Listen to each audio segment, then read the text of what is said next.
کئی دفعہ دو چیزوں کو جوڑنے کے لیے ایک تیسری چیز کی ضرورت ہوتی ہے۔ مثلاً دو کپڑے ہیں تو اس کو جوڑنے کے لیے سلائی کی ضرورت ہوتی ہے، سلائی لگتی ہے، ایک بہترین سوٹ تیار ہو جاتا ہے۔ دو لکڑیاں ہیں، اس کو جوڑنے کے لیے کئی دفعہ کیل کی ضرورت ہوتی ہے یا گلو کی ضرورت ہوتی ہے، وہ لگتا ہے تو یہ کئی دفعہ مضبوط پل بن جاتے ہیں۔ اسی طرح دو بلاک ہوتے ہیں، اس کو جوڑنے کے لیے سیمنٹ کی ضرورت ہوتی ہے۔ سیمنٹ لگتا جاتا ہے بلاکوں کے بیچ میں، وہ 20 منزلہ بلڈنگ کھڑی ہو جاتی ہے۔ اگر انہی بلاکوں کے بیچ میں سیمنٹ ہٹا دیں تو ایک بچہ بھی دھکا دے گا، وہ پوری دیوار گر جائے گی۔ تو مضبوطی دیواروں کے بیچ میں، دو بلاکوں کے بیچ میں سیمنٹ لے کر آیا۔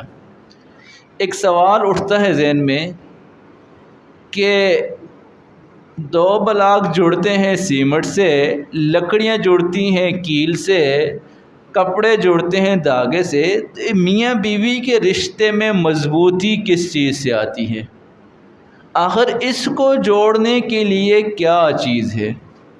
دین اسلام نے میاں بیوی کے رشتے کو سب سے پہلے جو تعبیر کیا وہ لفظی نکاح سے کیا۔ لوگ کہتے ہیں جی میرا نکاح ہو گیا۔ اب عربی میں لفظی نکاح اتنے بہترین معنی کے لیے استعمال ہوتا ہے نا، اللہ اکبر۔ عربی میں 4 معنی میں نکاح استعمال ہوتا ہے، لفظ نکاح۔ اب غور کیجئے گا، آپ بھی جو ہے نا وہ لطف اندوز ہوں گے۔ جب درخت، 2 یا زیادہ درخت یوں ہوں اور ان کی شاخیں آپس میں ملیں اور ایک چھاؤں سی بن جائے تو عرب کہتے ہیں تناکح الاشجار۔ وہاں لفظ نکاح استعمال کرتے ہیں، یہ آپس میں یوں چھاؤں بن گئے تو تناکح الاشجار، درختوں نے آپس میں جوڑ کر لیا۔ تو اس لفظ سے یہ بھی ایک مناسبت ہے کہ میاں بیوی کا آپس میں ایسا رشتہ ہو، ایک دوسرے کے لیے چھاؤں بنے، دنیا کی بھی چھاؤں بنے، آخرت کی بھی چھاؤں بنے۔ بہترین بیوی وہ ہے جو دنیا میں اپنے شوہر سے نیکی کروا کر اس کا ہاتھ پکڑ کر جنت لے جائے، اور بہترین شوہر وہ ہے جو اپنی بیوی کو ترغیب دے کر اس کو جنت لے جائے۔ حدیث مبارکہ میں اتنا اچھا لفظ ہے، ان اللہ لیضحک، اللہ ہنسنا کا مطلب ہے اللہ بڑے خوش ہوتے ہیں۔ کب خوش ہوتے ہیں؟ رات کا وقت ہوتا ہے، بیوی سو رہی ہوتی ہے، شوہر تہجد کے لیے اٹھتا ہے، بیوی کو کہتے ہیں بھائی تو بھی اٹھ جا۔ اب وہ تھکی ہوتی ہے، آنکھوں میں نیند ہوتی ہے، یہ اس کی آنکھوں پہ، اس کے چہرے پہ پانی کے چھینٹے مارتا ہے کہ اٹھ جائے۔ اللہ یہ عمل دیکھ کے خوش ہوتے ہیں۔ اسی طرح کئی دفعہ شوہر سویا رہ جاتا ہے، بیوی اٹھتی ہے تو بیوی اپنے شوہر کو بیوی بھی چاہتی ہے کہ میرا شوہر بھی مصلی پہ آ جائے، اس کے چہرے پہ پانی مارتی ہے، رب خوش ہوتے ہیں۔ تو نکاح 4 معنی میں استعمال ہوتا ہے۔ پہلے درخت آپس میں جب مل جائیں تو عرب کہتے ہیں تناکح الاشجار، کہ چھاؤں بنا دی درختوں نے۔ دوسرا، پانی کی بوندیں، بارش کی بوندیں جب زمین پہ گرتی ہیں اور زمین میں جذب ہو جاتی ہیں اور زمین کی مٹی اور پانی یوں آپس میں مل جاتے ہیں، اس وقت عرب اس کیفیت کو دیکھ کے کہتے ہیں نکح المطر الارض، بارش نے زمین سے یوں کہتے ہیں نکاح کر لیا۔ کہ یوں جب وہ ملتا دیکھتے ہیں تو اس کو یہی تعبیر کرتے ہیں کہ مل گئے آپس میں، یوں بالکل کلوز ہو گئے۔ بارش نے اپنے آپ کو مٹی میں فنا کر دیا، مٹی نے جو ہے بارش کی ساری بوندوں کو اپنے اندر لے لیا۔ اس طرح میاں بیوی بھی اپنی خواہشات، اپنی ضروریات ایک دوسرے میں فنا کر دیں۔ پھر یہ رشتے کا حسن نظر آتا ہے۔ تو پہلا معنی استعمال ہوتا ہے جب درخت آپس میں چھاؤں بنا دیں تو عرب کہتے ہیں تناکح الاشجار۔ جب بارش کی بوندیں زمین میں جذب ہو جائیں، مٹی اور یہ بارش ایک جیسے بن جائیں تو کہا جاتا ہے نکح المطر الارض۔ تیسرا کہ انسان کو نیند آئی ہوئی ہو، بہت سخت نیند ہو، اور اس کی جو ہے نیند آ کر اس کی اتنا غلبہ ہو کہ آنکھوں کو بند کر دے، تو اس وقت بھی عربی کہتے ہیں نکح النعاس عینیہ، اونگ نے اس کی آنکھوں سے نکاح کر لیا، یعنی آنکھوں پہ اونگ نیند غالب آ گئی، یوں ایک طرح ہو گئے، بندہ پرسکون سو گیا۔ تو اس وقت یوں کہتے ہیں۔ اس میں بھی ایک سبق ہے ہمارے لیے کہ میاں بیوی ایک دوسرے کے اتنے قریب ہوں کہ بیوی کی قربت سے شوہر پرسکون نیند سوئے اور پرسکون گھر سے باہر نکلے، اور شوہر کی قربت سے بیوی پرسکون رہے۔ اور چوتھا مطلب عرب میں جو عام طور پر ہم کہتے ہیں، مرد جب عورت پر اعتماد کرتا ہے، اور اس کو جس طرح ہمارے ہاں نکاح ہوتا ہے اس کو بھی نکاح کہا جاتا ہے کہ نکح الرجل المرأة، عورت نے مرد پر اعتماد کر لیا۔ تو لفظ نکاح یہ اعتماد سے بھی نکلا ہے۔ رشتوں میں اعتماد ہوتا ہے، رشتے پروان چڑھتے ہیں۔ جہاں آج کل شوہروں کے مزاج میں شک زیادہ آ گیا ہے، بیوی میں کہ جاتی ہے واپس آتی ہے، کسی دن ایسی کچھ سخت بات کر دیتی ہے، ہم کہتے ہیں جی وہاں سے سکھا کے بھیجے اس کو، پتہ نہیں انہوں نے کہا ہوگا یا نہیں کہا ہوگا، یہ کہتے ہیں وہاں سے سکھا کے بھیجا ہے۔ یہ شک ہے، یہ رشتوں کو کمزور کر دیتا ہے۔ اللہ کے نبی صلی اللہ علیہ وسلم، آپ دیکھیے گا، عمر 50 کو تجاوز کر چکی ہے۔ پہلی شادی کے بعد جو دیگر شادیاں ہوئی وہ 50 کے بعد ہوئی۔ 50 کے بعد جو ہے وہ زندگی انسان کچھ اور لیول پہ چلا جاتا ہے، اور لوگ صحابہ کرام کا ایک جمع افیر ساتھ، ایک موقع پہ اللہ کے نبی جا رہے ہیں، صحابہ کرام ساتھ ہیں، تو صحابہ کرام سے فرمایا کہ تم آگے چلے جاؤ۔ ساتھ اماں عائشہ صدیقہ رضی اللہ تھی، کہا عائشہ آؤ دوڑ لگاتے ہیں۔ اب سوچیں کہ یہ اللہ کے نبی کی اپنی چاہت نہیں ہے، دوسرے کا دل خوش کیا جا رہا ہے۔ اپنی چاہت صرف ایک ہی تھی کہ دین دنیا میں زندہ ہو جائے، لیظہر الدین علی کل دین، سب ادیان پہ غالب ہو جائے۔ لیکن اپنی اس چاہت، اپنے کاروبار، اپنی فکر کی وجہ سے اپنے گھر والوں کے ارمانوں پر پانی نہیں بہایا۔ عائشہ دوڑ لگاتے، اب دیکھیں پبلک پلیس ہے، لیکن وہاں بھی اللہ کے نبی نے جنہوں نے محبتیں دینی ہوتی ان کے لیے کوئی عذر نہیں ہوتا، بہانے نہیں ہوتے، سب کے سامنے بھی جو فرمایا تم سارے چلے جاؤ، یہاں دوڑ لگائی۔ تو اس میں اماں جان آگے نکل گئی، جیت گئی۔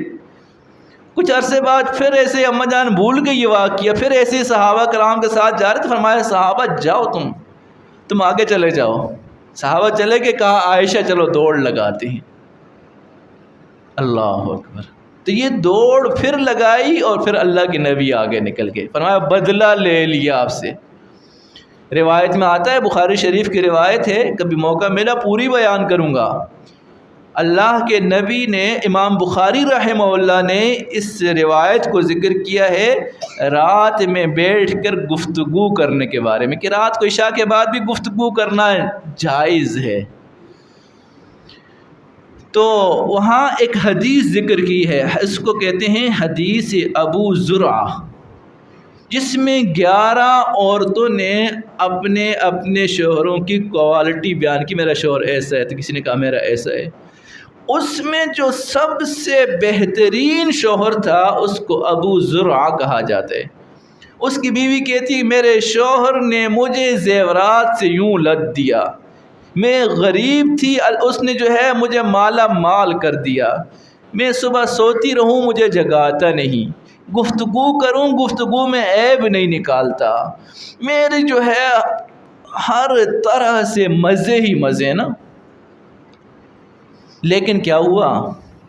اللہ کے نبی فرمایا دیکھو یہ آئیڈیل شوہر تھا جس نے بیوی کو دنیا کی ہر سہولت دی ہوئی تھی اور محبتیں بھی دی ہوئی تھی، مقام بھی دیا ہوا تھا، ایک خامی تھی اس کے اندر۔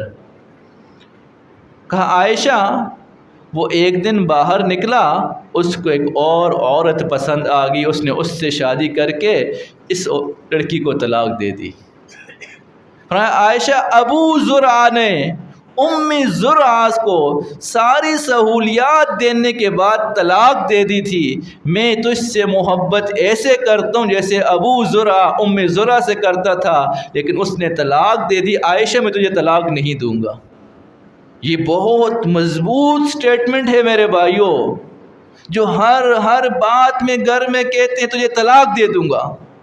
بیوی سوچتی اچھا اس نے طلاق ہی دینی ہے تو میں بھی کچھ اپنے راہ و رسم ہموار کر لوں، یا وہ بچوں کی تربیت کے لیے فکر ہی نہیں کرتی، گھر کو آباد کرنے کی فکر ہی نہیں کرتی کہ اس نے کسی وقت بھی طلاق دے دینی ہے۔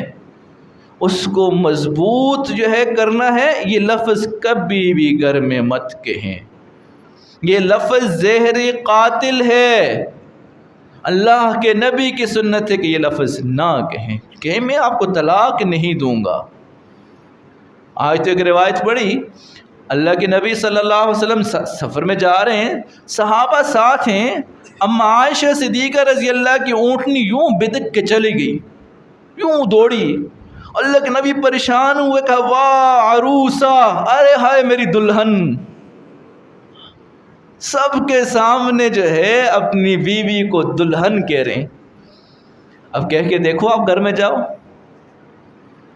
میں کئی دفعہ گھر جاتا ہوں نا بچوں سے وہ دلہن کہاں ہے، تو وہ بھی ہنستے ہیں، چھوٹے بچے وہ بھی ہنستے ہیں کہ جو ہے نا یہ کیا کہہ رہے ہیں۔ تو بھائی کہہ سکتے ہیں ہم۔ اور کئی دفعہ اللہ کے نبی محبت میں نام بھی نہیں لیتے تھے، حمیرہ یا عائش، یہ محبت میں نام ہوتے تھے۔ جو محبت انسان گھر میں نہیں دے گا پھر شیطان یہ محبتیں کہیں اور اس کو آمادہ کرے گا دلوانے پہ۔ اور شیطان کی سب سے بڑی کوشش ہے کہ انسان کی گھریلو زندگی ڈسٹرب ہو، اس کو کسی طور پر بھی ڈسٹرب نہ کریں۔ اللہ کے نبی کی زندگی کو ہم دیکھتے ہیں کہ باہر اتنے فکر مند، گھر آتے تھے گھر کے کام کاجوں میں یوں مشغول ہو جاتے تھے۔ کئی دفعہ صحابہ پوچھا کہ اللہ کے نبی گھر میں کرتے کیا؟ فرمایا عام معمولی کام کرتے تھے، کبھی جو ہے وہ جوتے کو گرہ لگانی ہوتی تھی، اس کو سلائی کرنی تھی، جوتے کو سلائی کر لیتے تھے، گھر کے کام۔ اور میں تو نواب ہوں، او بھائی ہم افسر ہیں، خطیب ہیں، جمعہ پڑھاتے ہیں، بیان کرتے ہیں، باہر کرتے ہیں، گھر میں ہم سارے کے سارے خادم بن کر ہیں۔ یہ نواب بن کر جو ہے وہ انسان کی زندگی کو ڈسٹرب کرتے۔ ضروری نہیں کہ گھر میں جو ہے نا وہ کام نہ ہو تم زبردستی کریں، لیکن ایسا بھی نہیں کہ بیوی ایک کہانی ایسی آئی کہ شوہر نے کہا بھئی میری بیوی 2 مہینے بیمار رہی، میں نے اٹھ کے اس کو پانی بھی نہیں دیا، میں تو مرد ہوں، میں کیوں دوں؟ مرد کی شان کے خلاف ہے۔ یہ مرد نہیں مردود ہے۔ اللہ کے نبی کی سنت الگ ہے، اللہ کے نبی کی سنت الگ ہے، وہ یہ ہے گھر والوں کا خیال کریں۔ خیرکم خیرکم لأہلہ، تم میں سب سے اچھا اللہ کے ہاں وہ ہے جو اپنے گھر والوں کے ساتھ اچھا ہے۔ کوئی ہمارا بڑا احترام کرتا ہے گھر میں ظلم کرتے، وہ اچھا تھوڑی ہے۔ آفس میں بڑا خوش اخلاق ہے، گھر میں جو ہے بد اخلاق ہے، ظلم و ستم کرتا ہے، ان کے اوپر جو ہے ہر طرح کے عیب لگاتا ہے، یہ بد اخلاق ہے، اس نے ایسے جو ہے لبادہ اوڑا ہوا اخلاق کا کچھ بھی نہیں ہے۔ خیرکم خیرکم لأہلہ وَأَنَا، اللہ کے نبی کہ انا خیرکم لأہلہ، میں اپنے گھر والوں کے ساتھ سب سے زیادہ اچھا ہوں۔ دین اسلام ہماری گھریلو زندگی کو مضبوط کرتا ہے بھائی۔ یہ محبتیں کریں۔ آخری بات سنا کے کہ ایک صحابی ہیں، بخاری شریف کی روایت ہے، اس روایت کے آخر میں ایک ٹکڑا آتا ہے، اللہ کے نبی نے مختلف صدقات کی تفسیر، یہ بھی صدقہ ہے، یہ کام بھی صدقہ ہے، یہ کام بھی صدقہ ہے، یہ کام بھی صدقہ ہے۔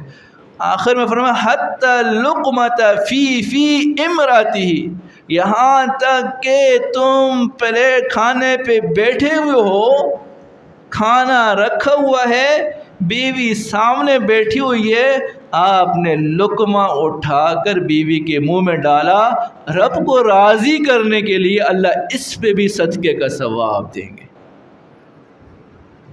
ایک دفعہ میں نے کلاس میں پوچھ لیا، میں نے کہا اچھا بتاؤ بھائی کبھی یہ اس پہ بھی عمل کیا؟ تو انہوں نے کہا نہیں، یہ ہم سے نہیں ہو سکے گا کہ اپنی بیوی کے منہ میں لقمہ کیسے دیں گے ہم، وہ تو ہنسے گی ہمارے ساتھ، اس لیے کہ ہم نے اپنی گھریلو زندگی کو ڈسٹرب کیا ہوا ہے۔ اب ہمیں شرم آتی کہ جی یہ کیا، یہ لقمہ جو ہے، ایک واقعہ جو ہے، میاں بیوی کسی اللہ والے کے پاس گئے، کہا حضرت ہم نے جو نا پورا 6 مہینے بیٹھ کے سوچ کے فیصلہ کیا ہے کہ ہم دونوں کے مزاج آپس میں الگ ہیں، اب ہم جو ہے علیحدگی اختیار کرتے ہیں تاکہ جو ہے یہ الگ زندگی گزارے، میں الگ کوئی شادی کر لوں یا کچھ بھی کروں، تو ہم دونوں کی آپس میں جو ہے نا وہ بنتی نہیں ہے۔ ان اللہ والے نے کہا کہ جی جتنا آپ نے 6 مہینے صبر کیا، 1 مہینہ اور بھی صبر کر لیں، میں آپ کو ایک نسخہ دیتا ہوں۔ اور وہ نسخہ الگ سے شوہر کو بتایا کہ تم یوں کرنا، کہا آج جانا مٹھائی کا ڈبہ لے کر گھر پہنچو تو اپنے ہاتھ سے اپنی بیوی کے منہ میں مٹھائی کا گلاب جامن ڈال دینا۔ اس نے کہا ٹھیک ہے۔ اب بہت اس نے کہا حضرت یہ مجھ سے نہیں ہو سکے گا، اب دل میں نفرتیں تو بھری ہوئی تھی دونوں کی، حضرت یہ کیسے ہوگا، میں نہیں کر سکتا۔ حضرت کہا نہیں تو نے کرنا ہی کرنا ہے، چونکہ حضرت سے اصلاحی تعلق تھا تو شیخ کی بات ماننی تھی اس کو۔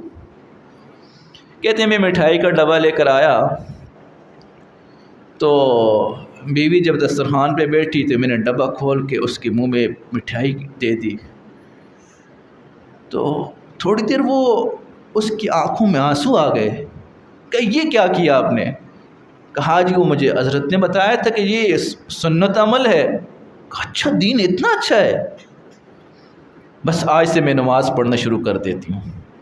بیوی نے نماز پڑھنا شروع کر دی، فرمایا بس اب ہماری طلاق نہیں ہوگی، اتنا خوبصورت دین اگر ہے تو ہم اس دین پہ دونوں چلیں گے، آپ بھی چلیں میں بھی چلوں گی۔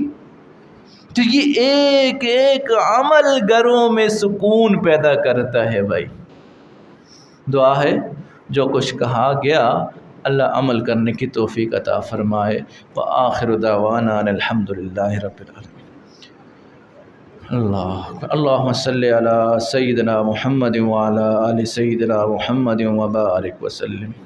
اللہ کریم آپ کے عاجز کمزور مسکین گناہگار بندے ہیں، اللہ ہمارے گناہوں کو معاف فرما۔ اے اللہ شیطان ہمیں بھی لوٹنے کی کوشش کرتا ہے، ہمارے گھریلو زندگی کو بھی ڈسٹرب کرنے کی کوشش کرتا ہے، اللہ شیطان کے مکر و فریب سے حفاظت فرما، جادو ٹونے سے حفاظت فرما، حاسدین کے حسد سے حفاظت فرما۔ اللہ میاں بیوی کو آپس میں ایسی محبت نصیب فرما جو آپ نے آدم علیہ السلام اماں ہوا کو نصیب فرمائی تھی۔ اللہ آپس میں ایسا اعتماد نصیب فرما جو آپ نے نبی علیہ السلام اماں خدیجہ کو نصیب فرمائی تھی، اور اللہ آپس میں ایسے ایک دوسرے کے ساتھ اچھا ماحول بنانے کی توفیق عطا فرما جیسے آپ نے نبی علیہ السلام اماں عائشہ صدیقہ کو نصیب فرمائی تھی۔